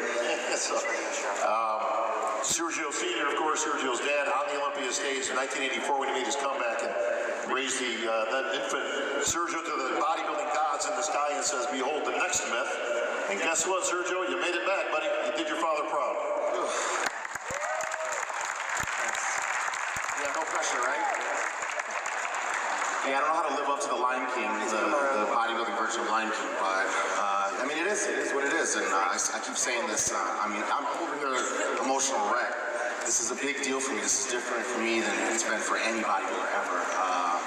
I feel like I'm two people. I feel like I'm the athlete that did achieve this qualification and get here, but then I'm also the biggest fan of this sport. There's nobody up here that's a bigger fan of this sport than me, and I want to thank everybody that's here. Mostly the press conference in particular, because you guys pay money to see the greatest bodies in the world. That's a given. That's the gift you get. But to come here and want to hear what they have to say, that's another level. That's another level of being a fan. And I've been in these stands for many years. I've dragged every one of my friends to come with me and sit here. I mean, I've seen every level. I've seen ninjas jumping people, and go far back as you want. And I know bodybuilding fans miss those old days, of going at it. And unfortunately now it's bodybuilders for social media. You take one more time up here, bro, then you're gonna be on stage. So let's just wrap it over. Yo, get Rosetta Stone before you start talking to me, man. Nobody understands. I swear to God, why are you talking shit to me? How did you even get I'm here, the bro? least person you gotta worry about, Nathan. Man, are you just mad that nobody's talking about you for like the 5 seconds they went to somebody else? Don't worry about me. Hey, everybody, I don't know if you noticed, but Nathan Dosh is here. So, hey, but you know what, Nathan, he's doing it on purpose because he knows I love it. I love when a bodybuilder is real. Even if it's nonsense coming out of his mouth, it's still appreciated because in this sport, there's a lot of people that say what he just said, but they don't say it to someone's face, and they say it behind social media. And that's what I was getting to before I was rudely interrupted, is that in today's day, unfortunately, these press conferences aren't, Phil, name 2 reasons why 2014, 2015, 2016, like you had these great comebacks and going at it, but unfortunately it's social media versus these bodybuilders these days, and it's actually brought us together, because now it's the people that sit at their computers and they don't do what we do that attack us, and that's why every year we look at each other and we all respect each other, because me and Jeremy can get into it. We're both competitors. I think it was like Paco Batista at one of the press conferences said, we all speak an international language, our bodies. So no matter what, it always comes down to that, is that we're all competitors and we all do the same thing. But I think there's a big problem with the social media part of the sport, and I think it's a great tool. I think it's really something that even past champions probably could appreciate. I can't even imagine my dad on social media though. He definitely would have lost it. But yeah, this is bigger. This is bigger than me being here. No matter what, everyone who attacks the sport and says it's unhealthy, I'm a living contradiction of that. No one can tell me that the sport's unhealthy or bad, because look at me, I'm here. Because of bodybuilding, my parents met and they had me. Literally, I'm breathing and walking around because of the IFBB, and I think that's why people hate me on social media, because I will go all day with anyone who attacks me or any of my fellow competitors. If you don't do what we do, then you have no reason to be bad-mouthing people the way you do. But really, right now, I just enjoy this. This is really cool. This is cool for the older fans. I've been getting a lot of messages from older fans that have not been to Olympia in 20, 30 years, and they're like, man, I want to go. So I can say I saw 2 generations. My mom's going to be the first person to have a son and a husband do a Miss Olympia. And, shit like that's it's really cool. I'm really glad to be here. Well, thank you, Sergio Jr. I'm standing right behind a man. Nobody mentioned his name here today, but there was a lot of hype coming into the Olympics here. Brandon Curry. Brandon, you heard what everybody's talking about. He can, this time, another 2 weeks, Dexter thinks if he peaks today, he's not going to be ready tomorrow. Will you be ready tomorrow? Well, put some sneak peeks out there, and I don't know if you've been following. Of course, you guys can follow. But I believe this will be one of my best showings so far. I've been in Kuwait, of course, training my butt off, not just to participate, but to make an impact. So tomorrow, definitely, I plan to make an impact on stage, God willing. But I appreciate you guys coming out. This means the world to us. We're going to fight it out tomorrow.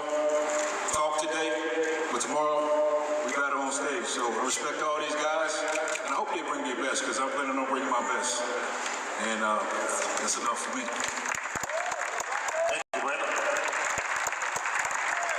All right, making my way over to the big man, Cedric McMillan in the house. Cedric, you and Nathan couldn't be about more polar opposites if I could find 2 people to be, but Cedric always a very quiet guy. Cedric, you've been uncharacteristically a little bit quiet so far this weekend. What's going on, big man? Look, I don't do too well with this fake smack talk stuff. Like if I'm beefing with somebody, I would just go get their ass. I mean, straight up. The way physiques look and all of that, we should be able to respect each other and respect our muscles and all of that, And I don't have to talk shit about your body in order to feel good about mine. Some people do that for some motivation, it's whatever. So yeah, I can be quiet because I'm living in the real world, man. It's a hurricane coming to my area. I had to leave a group of soldiers that was activated, and I was supposed to be going with them, lead them through this hurricane relief. And my ass is in Vegas, so yeah, I mean, look, I'm living real life, man, and I know everybody's living what they feel like is real life. I'm gonna try to keep this shit short though. But somebody asked, who is Mr. Olympia? And I believe a better question is, what is Mr. Olympia? And I believe Mr. Olympia is an ideal. I believe it was an idea that somebody had, and it's a spiritual thing, it's an emotional thing. And I believe you got a lot of physical manifestations of what Mr. Olympia is, and for me, it's that person that get their ass up and go to work, and do the things is that they got to do the responsibility against anybody in order to do that. But they're competing against the old them. I believe that person is just as much of a Mr. Olympia as anybody else, you know, that ever stood on the stage or even who the statue painted out. One more thing I want to say. Let's see, I got a couple of messages from people that I know.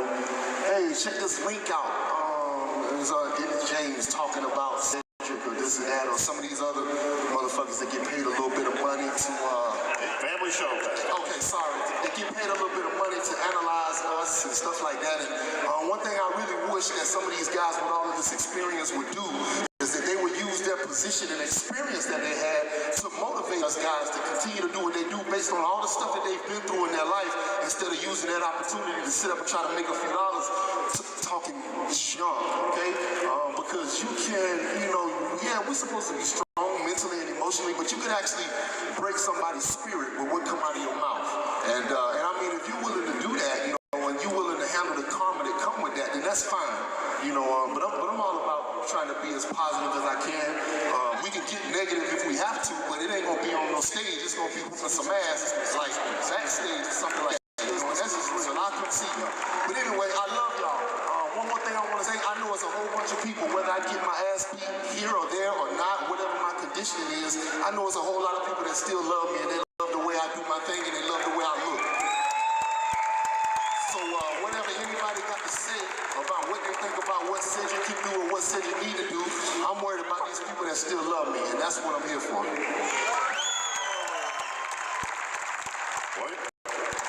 Well, I'll switch it up and go. Hang on, D. Oh, William, okay. So, Cedric, about that, you saying this and that, blah, blah, blah. This is bodybuilding, my brother. We all face things in our life, you understand? But not everybody got to talk about that shit, you understand? So what you face is what you face. We face different things, you understand? It's not that you are more than us. And even as you know, I love you, brother. You know that, you understand? I'm the one that even came to pick you up when you came to Holland, Amsterdam. You understand? Without you even saying thank you. If you come here backstage, you don't even say hi to one of us, you understand? And now you come and talk like you want to be a role model, this and this. The first thing you should do when you come backstage is like say hi to us, you know, like a human being should do. You know, not walking like a lone wolf, go sit back all by yourself, and you come here and talk like blah, blah, blah, blah, blah. Be real, man, because you ain't real now. I say let's switch it up. Okay, nah, okay. Hang on, D. Hang on. I swear this is all right. That we can talk about personally, but anyway, I don't think I ever said anything about being better than anybody at all. You know, I admit getting my ass whooped up and down this stage many times. I do remember when I came in, you know, close to you and meet you last night, I put my arm on your shoulder. I ain't said two words to nobody because I'm dealing with my own mental and emotional how to handle the anxiety associated with this. We all do that. We all do. Hey, man, yeah, that's what I'm saying, though. You handle stuff your way and I handle it mine. My way is to be the fuck quiet. Don't shut up. Don't come to play a scene over here. You know, you ain't doing what you're saying, brother.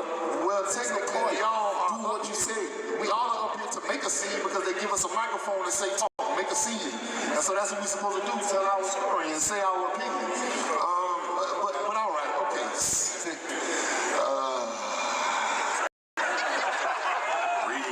In through the nose, out through the mouth. In through the nose. Hey, we'll just get up backstage, bro. All right, D, now you can switch it up. Let's switch it up. I'd like to go to main physique, if y'all don't mind, for a second. Of course, we have our physique Olympia champion. And we have Andrew Ferguson, who is also very vocal. I apologize. Andre Ferguson was very vocal, and I don't know, I came across some video where it looked like you were talking to somebody. I'm not sure what somebody was. Brandon, was it you he was talking about? And you guys had I call it a social media fight. You literally going back at each other, beating each other up on social media. What's that all about? Now you sit next to each other. I mean, this is fun. I don't know, man. It was all cool until I started winning. Then they started throwing shade. So that's what happened. So now we at each other's throats, and it is what it is. It's not a real issue because he doesn't want a real issue. So we're just going to keep it to the stage. So there's no fight. Because I've read something where somebody said, let's go throw hands. Let's not do all this talking. Yo, listen, if he wants that kind of smoke, we can do that. No, we don't want to do that. That's what I'm saying. It's not about that. That's why we're just going to keep it on the stage. What's your beef with Andre?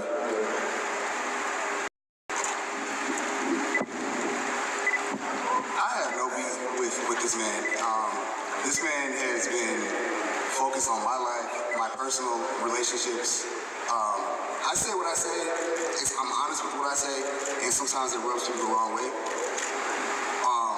But you said you're not about that, or whatever. But you said I have no beef with you. What I said on social media was what I said on social media was that when you were in the hospital, all I said was I'm not in the hospital. Okay, hold on. Let me ask you guys a question. Are you guys here to beat Jeremy, or are you guys here to solve y'all's beef? Hold on, Dennis, right? This is the thing. He's going to try to make it seem like it's one thing, but it's not. It's been going on for a minute, Dennis. And I'm going to tell you where it started. It started after the 2016 Arnold when I got second place. He came over and gave me a backhanded compliment by saying, oh, good shit, Trey, you finally beat me. Is it a fact or no? Bro, you just all Is it, dude? But look, you see how he dances around everything? It's a yes or no question. Yes, sir. So I'll see you on Saturday, bro. I'm not here for all this. So Dennis, back to what I said, Dennis. What happened to you meeting me on Wednesday? What happened to that? You was trying to talk to me. You talking all week, all night. Right after trying to the meet press me on Wednesday. conference. But We go right up back. Nah, bro. No, it's tomorrow. It's tomorrow, bro. I'm not on your level. I'm sorry. It's tomorrow. I'm not on your level. I'm not. That's not on your level. Listen to what happened at the both of you right This is not who I am. I'm not about Okay. beef. I'm not about that. I'm very positive. Dennis, you see how he tries to, you see how he tries to say he doesn't have a problem. This is why it's called. But it's obvious he got a problem, Dennis. Hold on. I ain't worried about your life. I'm not worried about your life. Sorry. One more question. I told y'all it was good to switch it up. He just mad, like he obviously got a problem, Dennis. Who had a 20 story game on the I do that for fun all day. Okay, hang on a second. Hang on, guys. Hang on 1 second. Dexter. What the hell did they say? Well, what they said was, Brandon said, you need to stop talking trash, and Andre said, you ain't gonna beat him. Summed up nicely. Is this personal between you guys? Is this personal between you guys? I don't mind. Look, I don't mind. It is personal at this point. He gonna try to act like it's something it's not. Let me finish the question. Is it more important to beat him, or for you to beat him, than to beat Jeremy? What are you guys here for? To be perfectly excited. I'm here to win the Mr. Olympia for the first time. I've chased this dream for 6 years, and I'm here to take it on Saturday. That's all I'm here for. He's here to beat you. You here to beat who? I'm truthful. I'm here to win the Olympia, but you better believe I'm here to beat him too. All right, hang on a second now. Hang on. Listen, our resident Olympia channel actually has a solution, Phil. Oh, y'all just put some money on it, man. This is Las Vegas, right? Or who wins, the other dude got to wear the other guy's apparel around Vegas. And post on his social media and shit. I'm in. What I'm bringing, I'm not even worried about. I'm in. The changing of the board shorts. Well, it doesn't get any better than that. All right. But Phil, we're actually sponsored by the same company now. Oh, God. Hey, be sure to visit that booth over the Olympia weekend, all right? All right, hey, enough of this trash talk over here. I got a guy that all he does is win Olympia titles. There's Flex Lewis. Welcome back, brother. Stage is yours, my friend. Of course, you, much like Phil, looking for bodybuilding history right on this stage. Now, you did come out earlier in the year and make the proclamation that this would be your last 212 shows. Is that correct, sir?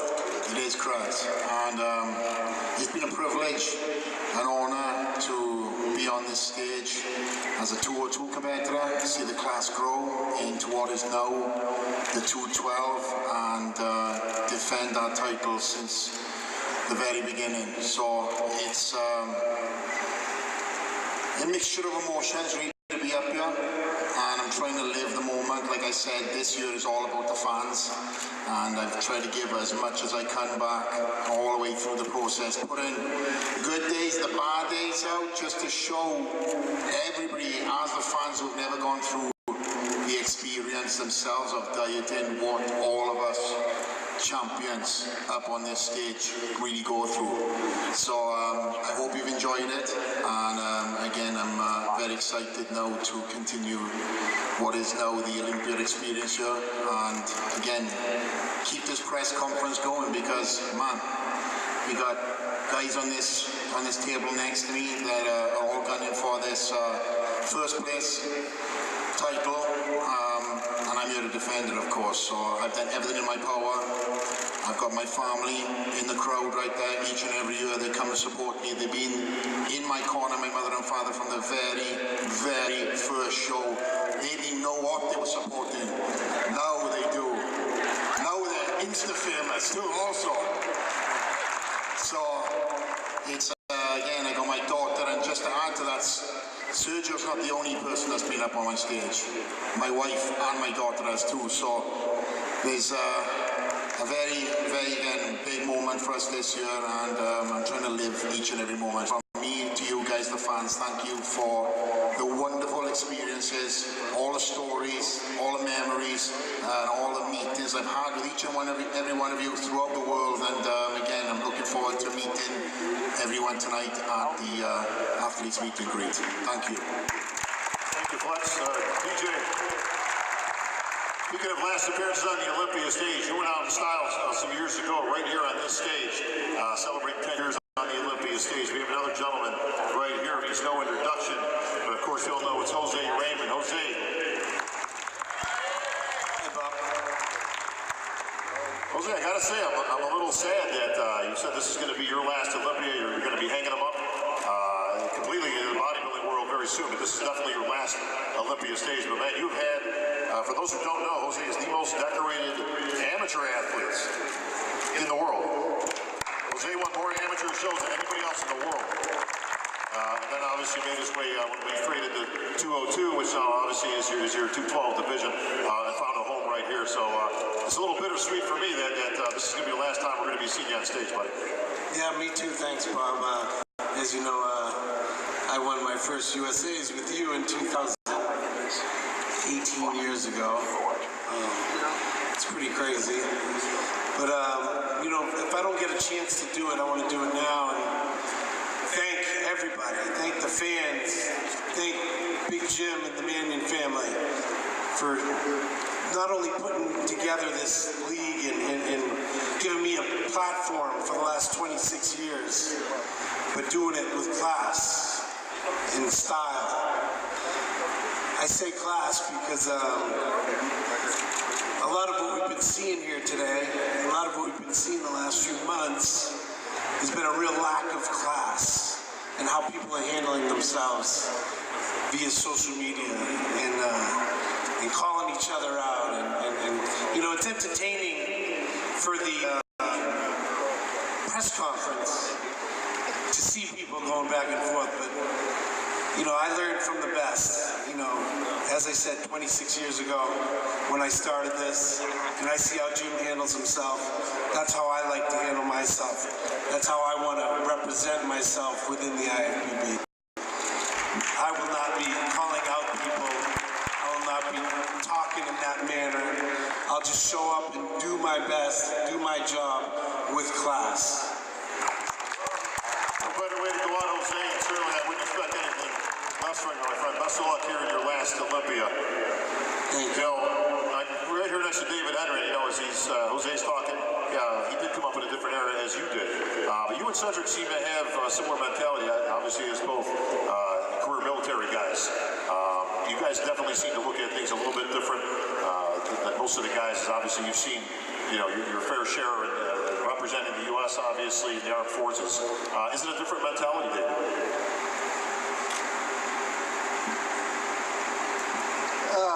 I mean, I'm along the similar lines of Cedric with stuff. We're all fighting different battles and stuff like that. It's a little bittersweet. Sorry, to see my buddy roll. This is our 9th Olympia together. This is 13 for me. One I missed just due to deployment and stuff. So yeah, the military did have a lot to do with my mentality, the status, and stuff that I've achieved on the stage. But just like Jose had alluded to, what we've been seeing lately is just an absolute lack of class. To me, you know, showing your ass on the internet is really not helping you out. For those of us that come in and do what we need to do, showing up in the condition we need to show up in, battle day after day, whether it's personal or on the stage, this is what we came to do. Everybody on the stage has won something to earn the right, the title to be up here on the stage. If, like they said previous too, if you're up here training for second, why are you here? You know what I mean? And I've had the honor of standing next to Flex Lewis in that runner-up position for numerous years, man. It's pissed me off. I've got one, you know, he's got the other. So on the stage, there's only two of us that hold that 212/202 title. And, you know, I'm bringing what I need to bring. A lot of this stuff has been circulating around about the whole age issue. Can you get better with age? Well, we've got a certain individual down front who's showing right now that he can smoke most of these dudes at any point in time. Matter of fact, the year he won was the year I won, 2008. So there's a testament right there.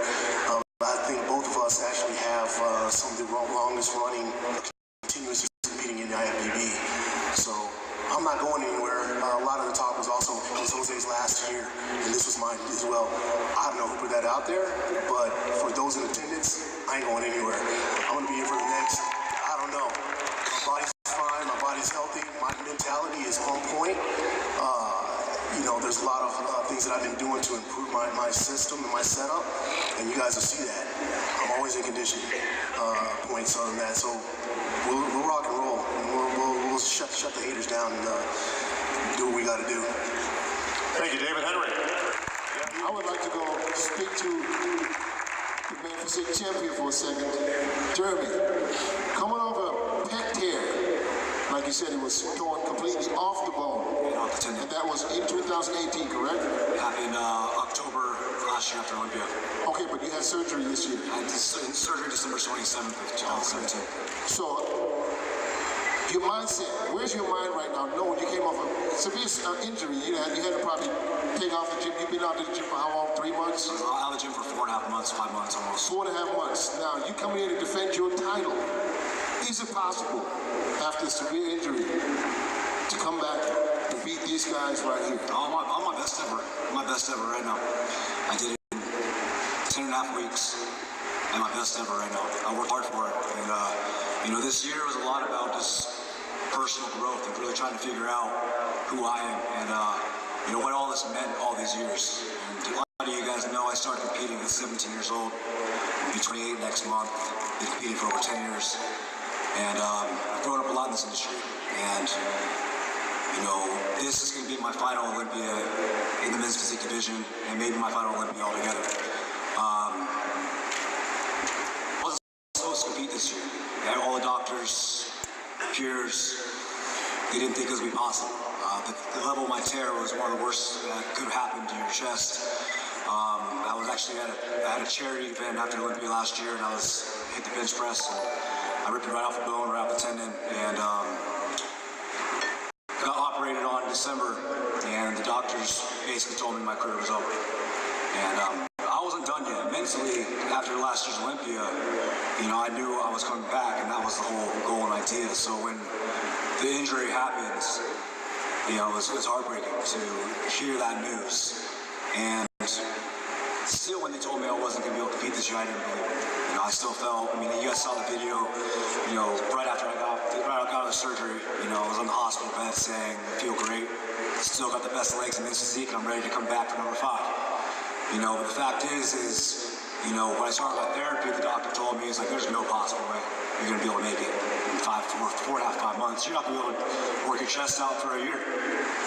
You know, it was to have something you worked so hard for so long and have an end point that you visualized taken away from you. You know, it was gut-wrenching. I can remember leaving the doctor's office calling my dad and just telling him, like, this isn't how it's supposed to end. And You know, I dig deep, real deep. You know, there's times where, you know, I didn't know if it was going to happen. You know, I've talked with my coach, Hani, and, you know, we're at a point, you know, in March and April where we didn't know if I was going to be able to compete or not. And I started getting back in the gym around May. Started training, putting some size on, and he saw a post I put up and he called me. Is that recent? I was like, yeah. He's like, looks like you're growing. So I started putting some size back on, and, you know, sure enough, you know, something switched to me, and I felt that it was something that was going to be doable. And once I started to believe that, that's when the action started to happen. And once I get started doing something, I don't stop until I finish it. And it was interesting because this year, knowing that it's my last title defense, I felt that I had a lot to prove to myself and to the people around me. You know, I had to learn a lot growing up in this industry. You know, going from a 22-year-old IP pro to a 23-year-old Mr. Olympia physique champion is a very young age for anybody to take that responsibility. And I had to learn the hard way. You know, I was very outspoken, didn't always say the right things, and I didn't always think about people around me. And I rubbed a lot of people the wrong way a lot of years.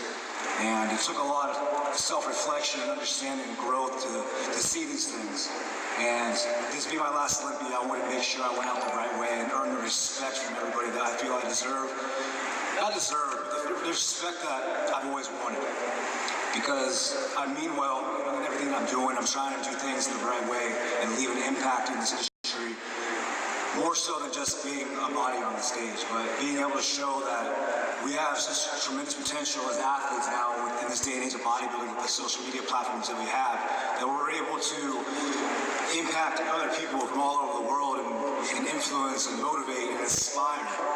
And that's something that we all need to focus on as athletes. Understand that we have a responsibility, and we're up here on this stage because we are the elite of the elite in our division, our sport in the world. And there are thousands, tens of thousands, maybe hundreds of thousands of competitors worldwide that dream to be where we're at.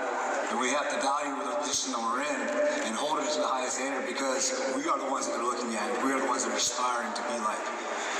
And being the champ for the last 4 years, going on 5, I want to be able to walk away knowing that my titles meant something and that they serve some sort of purpose to somebody. So I don't know if many of you guys know this, but win or lose this year, I'll be donating $28,000 back to the Philippines, to the street children, to help feed the children in the Philippines. I've been doing a lot of work out there this past year. We raised over $40,000 already, and I'll be going back over to the Philippines in about a week and a half. I'll be hosting a fundraiser in November to hopefully raise over $100,000 to feed the street children in the Philippines.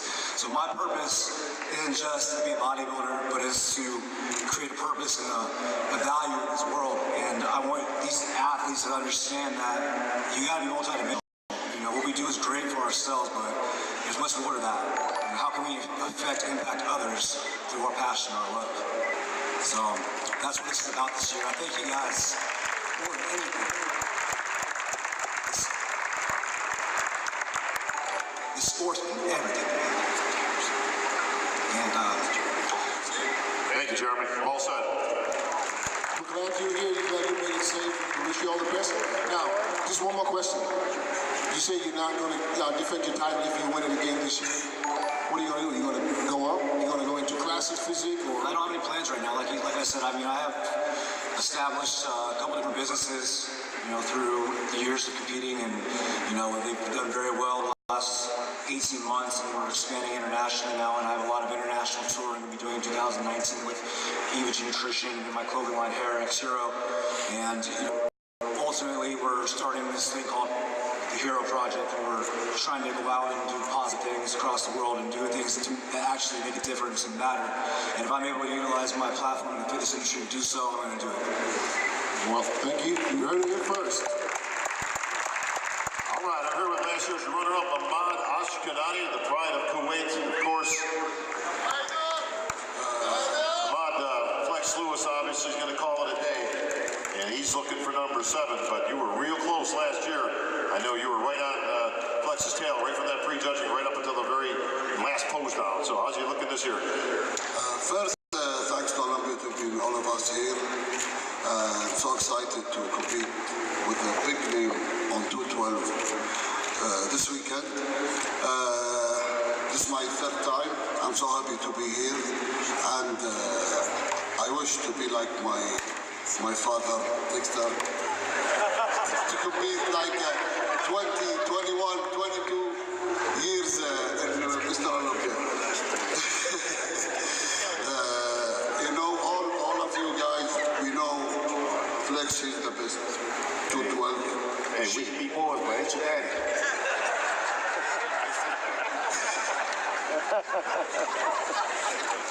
Sorry, Dex. Okay, and we are with him next year if he leave us, and we wish him good luck with the big boys, and also miss Jose Raymond also, and wish him a great life. In the beginning, we asked us who's Mr. Olympia. In my opinion, Mr. Olympia would stand on this stage. So all of you guys are Mr. Olympia. All of you guys are heroes. All of you guys are champions. So we should show the people what we did in this year, and we all did our best, and we know the stage, you give only one person the first player. So guys, let us enjoy this moment, and hold your horses. Guys, don't shouting, because we are like one family, the IFBB for one family, you should be nice to, and give all the people here what the IFBB pros do and what the great community we are. That's it.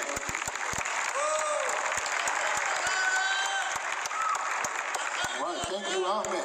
I'm standing here next to the classic physique champion, Breon Oxley. Breon, you defended, not you defended, you won the Olympia last year, you won the Arnold Classic this year. There's a lot of hype going into the main classic physique with you as a champion, and of course, two potential guys saying that they probably can dethrone you, which is one of this Chris Bumstead and the other one, George Peterson. What does the champ say? The champ, first of all, I want to just back up a little bit and just tell you guys how much I appreciate you guys, and I just want you guys to know how important I know that you as fans and as supporters are to me, and I hope all of us really truly understand and know that and cherish that. We are blessed to know him, and we need to know that every minute, every moment of our lives. You know, this is such a blessing to be up here. So I'll start with that. Then, well, I think, you know, we're all great competitors, most definitely. Not taking anything away from those guys, but like a lot of the guys said up here, Phil Heath is the champ for a reason. Okay, and I truly believe for a reason. I've earned the right to be called the champ. I work my tail off to have a body that showcases it, and I will bring my best yet tomorrow. Very excited for you guys to see it. All right, thank you. All right, every one of the new kids on the block. Derek Lunsford hit the stage big and bold last year, but you're a veteran now this year, my friend. So welcome back to the Olympia stage. Well, thank you for having me, first of all. I want to thank Robin Shane, Jim Maiden for putting on the Olympia competition and press conference all that Olympia has. Last year, I sat out watching the press conference, wishing I was up here. Now I'm thankful that I'm up here this year. So, you know, we've mentioned that, you know, this year is a lot of storylines, and I don't know a more real storyline than how your idols become your rivals than what I've done with these guys. I've looked up to Flex, Ahmad, Jose, David, since literally before I ever be a competitor in bodybuilding. I watched their videos. I really looked up to these guys from day one to them. most surreal thing. And last year, when I watched Flex, win the title and I placed fifth, I said I'm going to remember this moment, and I haven't forgotten a single day. I've raised my standard every single day to come for that title. Like I have no question in my mind that I'm going to be contending for that title come Friday, Saturday night. All right, thank you, Derek. All right, Arash Rabar, back at the Olympia, of course. Arash, I just got to tell you, Chris Bumstead's been down there talking smack about you the entire press conference. Has he now? Yeah, he does. He's from Canada, folks. Believe me, he ain't got no. Way too nice. Way too nice. Arash, you did good last year, but certainly not what you were looking for. You said, I know exactly where I screwed up, and I'm going to correct this for next year, and I'm going to come back, and you're going to see the best Arash that you've seen on this stage. Did you do that this year, my friend? Absolutely. I stuck to the plan. I was number 2 in the world after Danny in 2016. I fell back slots 17th to 4th, and it was tough. It wasn't easy. It was